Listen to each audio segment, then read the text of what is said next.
नमस्कार। Between the lines with Niranjan में आपका स्वागत है। आज हम बात करेंगे पश्चिम बंगाल के मुख्यमंत्री ममता बनर्जी की। ममता बनर्जी पर 17 संज्ञेय अपराध का आरोप लगाया है ईडी ने। ईडी का हलफनामा अगर आप देखेंगे, सुप्रीम कोर्ट में जो दाखिल की है, सीबीआई जांच की मांग की है, उसमें 17 ऑफेंसेस हैं और सारे जो हैं वो संज्ञेय हैं। यानी कि 17 जो है वो आपराधिक कृत्य जो है वो ममता बनर्जी ने किए हैं। उस पर क्या होगा, क्या क्या कहा है ईडी ने, इन तमाम चीज़ों को हम समझेंगे। लेकिन उसके पहले आपसे अनुरोध है कि मेरे चैनल का आइकन बटन दबाइएगा, सब्सक्राइब कीजिएगा ताकि वीडियो आपको सही समय पे मिल सके। और हाँ, कमेंट जरूर कीजिएगा क्योंकि आपके कमेंट महत्वपूर्ण होते हैं। उससे नई जानकारी भी मिलती है और नए पर्सपेक्टिव भी मिलते हैं। तो दरअसल आप देखेंगे कि जो कुछ हुआ ईडी में, और ईडी की रेड जब हो रही थी प्रतीक जैन के यहाँ आईपैक के ऑफिस में और उनके घर पे, और ममता बनर्जी जिस ढंग से वहां पहुंची, तो पहले दिन तो लगा कि ममता बनर्जी ने जो पूरा खेल लूट लिया, क्योंकि मीडिया पूरा उन्हें दिखा रही थी और लगा कि अब वो स्ट्रीट फाइट करके पूरे चुनाव को जो है अपने पक्ष में कर लेगी। लेकिन ईडी हाईकोर्ट पहुंच गई और सीबीआई जांच की मांग करने लगी। अब सुप्रीम कोर्ट आ गई है और तमाम एविडेंस दिए हैं। उसके बाद ममता बनर्जी बैकफुट पे है। अब वो कह रही हैं कि दरअसल ये मेरा काम नहीं था, मतलब एज ए मुख्यमंत्री हमने नहीं किया है, और ये तृणमूल कांग्रेस के अध्यक्ष के रूप में पार्टी के जो फाइलें थी, जो डॉक्यूमेंट्स है, जो डाटा है, वो बचाना भी मेरी जिम्मेवारी है, ये कह के बचने की कोशिश करें। लेकिन जो ईडी का कहना है और जो डिटेल दिया है, उसमें जो आरोप लगाए हैं वो बहुत ही गंभीर किस्म के हैं। और ये गंभीर इसलिए भी है क्योंकि ईडी ने ये कहा है कि ममता बनर्जी मुख्यमंत्री के संवैधानिक पद पर है। संवैधानिक पद है उनका, मुख्यमंत्री का पद जो है वो संवैधानिक पद है। और होम मिनिस्ट्री जो है राज्य की, वो भी उनकी जिम्मेवारी है। यानी कि लॉ एंड ऑर्डर को मेंटेन करना, कानून का शासन वहां पे होना, कानून के तहत कार्रवाई होते दे रहना, ये उनकी जिम्मेवारी है, ये कोई और नहीं कर सकता है। तो एक मुख्यमंत्री, ऊपर से गृह मंत्री, और वो खुद पहुंची, खुद फाइल छीना, और उसमें जो आरोप लगाए हैं वो मतलब बाकी तो है ही, लेकिन रॉबरी मतलब डकैती, चोरी, मतलब मारपीट, असॉल्ट, क्रिमिनल फोर्स का मतलब कि जबरन जो है वो फाइलों को छीनना, जो सरकारी कामकाज है उसमें रोक लगाना, जो डॉक्यूमेंट जो इकट्ठा किए थे, एविडेंस जो जुटाया था, चाहे वो मोबाइल हो या कंप्यूटर का लैपटॉप हो, ये तमाम चीजें जो उठाई थी ईडी ने, वो सब दोबारा उन्होंने छीन लिया और छीन कर ले गई। तो ये एक बहुत ही गंभीर मामला ईडी ने कहा है कि ये बनता है।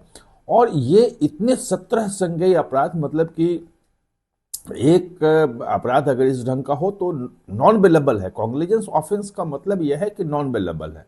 इसमें आपको बेल मिलेगा तो सिर्फ और सिर्फ कोर्ट से मिलेगा, पुलिस बेल नहीं दे सकती है, और इसलिए इसमें लगाया है। और एक चीज और उसमें दी है, जो सुप्रीम कोर्ट में दिया है, वो व्हाट्सएप ग्रुप का चैट दिया है, जो व्हाट्सएप भेजे गए थे। आपको पता है कि जिस दिन वो ईडी की रेड हो रही थी और ममता बनर्जी पहुंच रही थी, पूरा चल रहा था, वो ईडी ने हाई कोर्ट में एक हलफनामा दिया था और कहा था कि भाई हमें जांच करने दी जाए और हमारी फाइलें लौटाई जाए। लेकिन वहां एकल जज बेंच थी और वो सुनवाई नहीं कर पाई। वो कहती रही कि मुझे कुछ सुनाई नहीं दे रहा है, लेकिन वकील इतने जोर से अंदर हल्ला कर रहे थे, इतने लोग वहां पहुंच गए थे कि वो कार्रवाई हो ही नहीं पाई। वो 14 जनवरी तक टल गई। लेकिन अब ईडी का कहना यह है कि वहां जो सिचुएशन है और व्हाट्सएप जो दिए गए थे, सब वकीलों कहा कि जल्दी वहां पे उस कोर्ट में पहुंचो, और कार्रवाई नहीं हो पाए।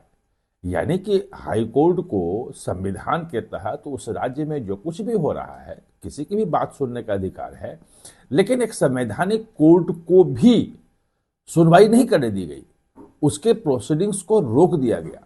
ये एक और गंभीर मामला बन जाता है।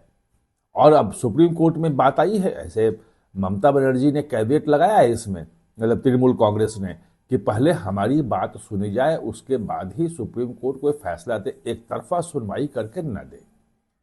लेकिन बात सुनी क्या जाएगी भाई? आप तो वही कहेंगे कि Mamata Banerjee as a party अध्यक्ष गई थी, लेकिन अगर ये जब पार्टी अध्यक्ष गई थी तो वहां पे पश्चिम बंगाल सरकार के डीजीपी क्यों गए थे, वहां पे जो पुलिस कमिश्नर कोलकाता के क्यों गए थे, जो वहां चीफ सेक्रेटरी हैं वो भी थे।